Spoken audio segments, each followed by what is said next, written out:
गेल्या अनेक वर्षांपासून शासकीय कर्मचाऱ्यांना त्यांच्या हक्काची घरं द्यायचं ही मागणी गेले 25-30 वर्षापासून जोर धरते। विधानसभेच्या निवडणुकीच्या पार्श्वभूमीवर आचारसंहिता लागायच्या शेवटच्या दिवशी गेल्या सरकारने एक GR काढला आणि सांगितलं भूखंड देण्यात येईल। आज 7 महिने झाले। 7 महिन्यानंतर एक समिती गठीत करण्यात आली की हा भूखंड किती असावा, कसा असावा आणि कोणाकोणाला घरं द्यायची।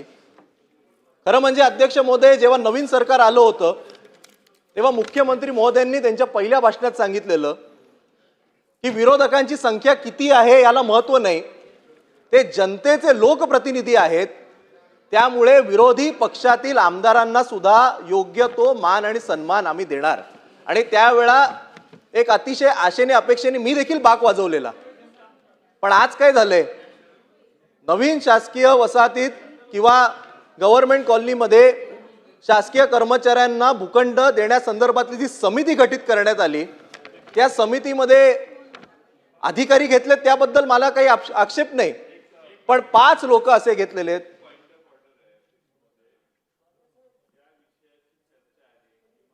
मंत्री महोदयांनी त्या या ठिकाणी उपस्थित राहणं अपेक्षित आहे। ते फार चांगली भूमिका आणि मुद्दे मांडतायत, पण इथं अधिकारी तर कोण नाही, एक अधिकारी मोबाईलवरच आहेत, बाकी कोण इथं नाही।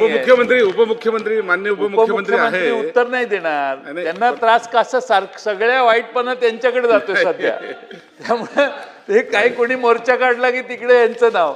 अध्यक्ष महोदय, माझी विनंती आपल्याला आहे की सभागृह स्थगित करा, ते जे कोणी मंत्री आहेत त्यांना बोलवा, त्यांचे उपसचिव वगैरे इथं दालनात उपस्थित ठेवा आणि मग चर्चा करा। आम्ही इथं बोलून जायचं, कुणी नोंद घेत नाही, तिथंही बसत नाही कोण आणि इथंही कोण बसत नाही। जरा 2 मिनिटं प्रत्येक वेळा थट्टा का, तुमच्याच बाजूचे प्रश्न लिहून घेतात ते अध्यक्ष महोदय।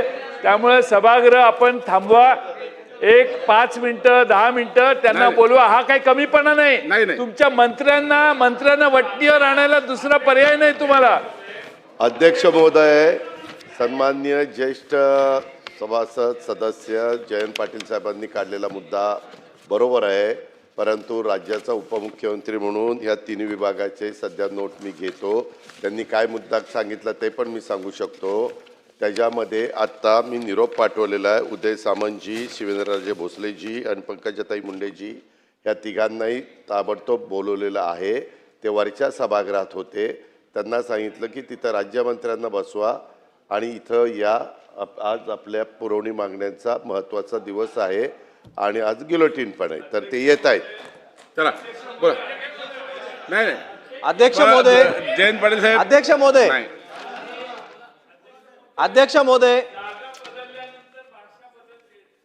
महोदय ते विरोधी पक्ष नेते होते, त्यावेळी हा मुद्दा किती जोरात मांडत होते मला माहिती आहे। त्यामुळे अध्यक्ष महोदय त्यांचं काही मनावर घेऊ नका, त्या मंत्र्यांना बोलवण्यापर्यंत तुम्ही स्थगित करा। जयंत पाटील साहेब बोला। बघा एक मिनिट सांगतो, एक मिनिट बरेच लोकांची नावं आहे आणि 5:30 वाजता गिलोटीन आहे। माझी विनंती आहे की सर्वांना संधी मिळाली पाहिजे आणि वेळेत गिलोटीन झालं पाहिजे, यासाठी सर्वांनी सहकार्य करावं अशी विनंती आहे माझी। बोला। अध्यक्ष महोदय, मी ज्येष्ठ सदस्य जयंत पाटील साहेब यांचे आभार मानतो आणि मी उपमुख्यमंत्री अजितदादा पवार यांचे देखील आभार मानतो की त्यांनी लगेच मंत्र्यांना बोलवून घेतलं। खरं तर मला अजितदादा इकडे उपस्थित आहेत, मी यामध्ये सुद्धा समाधानी आहे, कारण माझ्या मतदारसंघाकरता अजितदादांनी 205 कोटी अशी भरीव मदत ही गेल्या निवडणुकीच्या आधी केलेली आहे। त्यामुळे यावेळी सुद्धा ते करणार आहेत अशी देखील मला पूर्ण मला आनंद आहे आणि मला आशा अपेक्षा आहे। अध्यक्ष महोदय, मी म्हणालो तसं मुख्यमंत्री महोदयांनी सांगितलेलं की विरोधी पक्षावर कुठलाही अन्याय करणार नाही, त्यांना देखील यथोचित मान सन्मान देण्यात येईल। मग माझा प्रश्न हा आहे की माझ्या मतदारसंघातील जेव्हा एखादा महत्त्वाचा विषय येतो, जेव्हा समिती गठीत होते, तेव्हा केवळ मी विरोधी पक्षामध्ये आहे म्हणून मला त्या समितीत घेण्यात येत नाही। अध्यक्ष महोदय, एक 2013 सालचा GR आहे, तो GR सुद्धा असेल माझ्याकडे, आता त्या कागदपत्रांमध्ये मला मिळत नाहीये। त्या GR मध्ये असा उल्लेख आहे की एखाद्या मतदारसंघामध्ये शासनाचा कुठलंही कामकाज होईल, मंत्री महोदय येईल, पालकमंत्री येईल, कुठलाही केंद्र सरकारचा मंत्री येईल, त्या मतदारसंघातील लोकप्रतिनिधी म्हणजे आमदाराला त्यामध्ये इन्व्हॉल्व केलं पाहिजे. मग हा विरोधाभास नाही का? आणि त्यामुळे अध्यक्ष महोदय, तुमचं राजकारण तुम्हाला लक लाभो. तुम्हाला कदाचित आम्ही विरोधी पक्षात होत म्हणून मला तुम्ही त्या समितीत घेतलं नसेल, पण आज या पुरवणी मागण्यांच्या माध्यमातून मी आपल्याला विनंती करू इच्छितो की 7 महिने लागले ही समिती गठीत करायला. 7 महिने केवळ ही समिती गठीत करायला लागले. आता जास्त वेळ वाया जाऊ देऊ नये. हे अधिवेशन संपण्याच्या पूर्वी किमान 20 एकर जागा ही शासकीय कर्मचाऱ्यांना देण्यात यावी आणि त्याला किमान 4 FSI हा देण्यात यावा, जेणेकरून गेले 25-30 वर्ष जे लोक तिकडे राहत आहेत त्या सगळ्यांना आपल्याला सामावून घेता येईल. आणि याचं बांधकाम हे BDD चाळीचं वरळीमध्ये ज्या धर्तीवर सुरू आहे, चांगले TCS, टाटा असेल, L&T असेल, अशा चांगल्या कॉन्ट्रॅक्टरकडनं बांधकाम करून देण्यात यावं आणि लोकांना, शासकीय कर्मचाऱ्यांना तिकडे घरं देण्यात यावी. अध्यक्ष महोदय, आज नगर विकास विभागाच्या सुद्धा पुरवणी मागण्या आहेत. त्यामध्ये मागणी क्रमांक F5 बाब क्रमांक 88 पृष्ठ क्रमांक 50 महानगरपालिकांना सहाय्य करण्याबाबत. अध्यक्ष महोदय, खरं म्हणजे मुंबईच्या आमदारांचं बहुतांश काम हे महानगरपालिकेतच चालतं.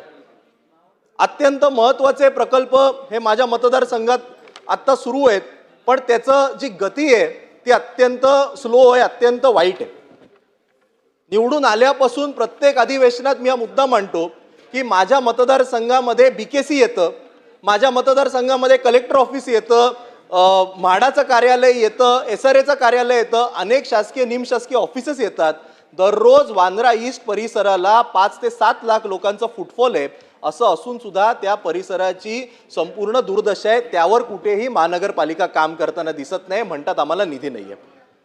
वांद्र्यापासून या वेगवेगळ्या भागाला जोडणारा जो स्कायवॉक आहे तो पाडून टाकण्यात आला. त्याची खरं म्हणजे हायकोर्टाने सांगितलेली मुदत आहे जूनपर्यंत कंप्लीट व्हायला पाहिजे होता. आपण जुलैमध्ये आहोत, अजूनही त्याचं बांधकाम हे पूर्ण झालेलं नाही. 3 अंडरपास आहेत वेस्टर्न एक्सप्रेस हायवेच्या खाली, पण एकही नागरिक तो अंडरपास वापरत नाही, कारण त्याची दुर्दशा आहे. अध्यक्ष महोदय, माझ्या मतदारसंघातील मायनर रोड्स, जे छोटे रोड बांधणार होते, त्याला सुरुवातीला सांगण्यात आलं की कॉन्क्रीटमध्ये बांधू, जसं मला वाटतं उपमुख्यमंत्री महोदयांनी सुद्धा घोषित केलेलं. मग नंतर असं सांगण्यात आलं की ते ॲस्फॉल्ट मॅस्टिकमध्ये बांधू. माझी देखील ही मागणी आहे की ॲस्फॉल्ट मॅस्टिकमध्ये छोटे रस्ते बांधायला काहीच हरकत नाही, पण किमान ते बांधले तरी गेले पाहिजेत. अध्यक्ष महोदय, आज आपण नगर विकासच्या मार्फत नक्की फंड कशाला देणार हा देखील माझ्या मनामध्ये प्रश्न आहे. अध्यक्ष महोदय, माझ्या मतदारसंघामध्ये VN देसाई हॉस्पिटल आहे. हे हॉस्पिटल हे वांद्रे, पार्ला, सांताक्रूज या सगळ्या महत्त्वाच्या 15 ते 20 लाख लोकांना सर्व्हिस करतं. पण मी जेव्हा तिकडे पाहणी केली तेव्हा असं लक्षात आलं की 50% पदच रिक्त आहेत. अध्यक्ष महोदय, 50% पदं रिक्त असताना हॉस्पिटल कसं चांगलं काम करणार? बरं, काही अधिकाऱ्यांच्या डोकं सुद्धा असं काम करतं. असा निर्णय महानगरपालिकेने घेतला. गेले अनेक वर्षांपासून जर पदं रिक्त असतील तर ह्याचा अर्थ ती पदं रिक्त असताना सुद्धा, मी पहिलाच बोलणार आहे माझ्या पक्षाकडून, मला 2 मिनिटं द्या, मध्ये सुद्धा व्यत्यय आलेलं म्हणून. माझा प्रश्न हा आहे की जर अर्ध्याधिक पदच रिक्त असतील तर हॉस्पिटल चांगलं काम कसं करणार आणि त्याकडे आपण लक्ष देणार आहोत का? अध्यक्ष महोदय, मला कल्पना आहे 5:30 वाजता गिलोटीन आहे, आपण सुद्धा बेल वाजवताय, मी सुद्धा काही फार वेळ घेणार नाहीये. खरं म्हणजे मागणी करण्यासारखं भरपूर काय आहे, पण माझा सरळ सोपा प्रश्न आहे. आम्ही इकडे घसा कोरडा करून केवळ आमच्या मतदारसंघामध्ये रील बनवायला इकडे बोलतोय का? अध्यक्ष महोदय, माझा प्रश्न सरकारला हा आहे की आम्हाला निधी तुम्ही देणार की नाही देणार एवढं सांगा. की विरोधी पक्षाला आम्ही 1 रुपया देणार नाही असं एकदाच घोषित करून टाका. मला माहिती आहे की तुम्ही काही वरचा 1 रुपया आम्हाला देण्याची तुमची मनस्थिती नाही. माझं एवढंच म्हणणं आहे, जो निधी बाकी लोकप्रतिनिधींना तुम्ही देताय तेवढा तरी तुम्ही द्या. अध्यक्ष महोदय, आज सत्तेतल्या प्रत्येक आमदाराला महानगरपालिकेचे 15-15, 17-17 कोटी देण्यात येत आहेत. अध्यक्ष महोदय, जे नगरसेवक हे आमचा पक्ष सोडून दुसऱ्या पक्षात गेले त्यांना 2-2, 3-3 कोटी देण्यात येतात. जे आमच्या पक्षावर अधिक प्रखर टीका करतात त्यांना 5-5 कोटी करण्यात येतात. मग अध्यक्ष महोदय, माझ्या मतदारसंघातनं एकही नगरसेवक सोडून गेला नाही म्हणून तुम्ही वांद्रे पूर्वला दंडित करत आहात.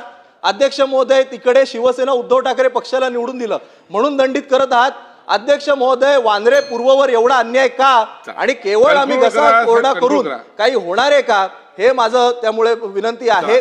तरी देखील मी शासनासमोर परत एकदा हात जोडून विनंती करू इच्छितो की किमान जेवढा निधी हा इतर लोकप्रतिनिधींना देण्यात येतोय तेवढा तरी द्यावा आणि वांद्रे पूर्वचा देखील विकास हा मुंबईतल्या इतर भागांसारखा देखीलच व्हायला पाहिजे एवढंच मी सांगतो. सन्माननीय सदस्य धन्यवाद. नरेंद्र मेहता, चला देवानी फरांदे.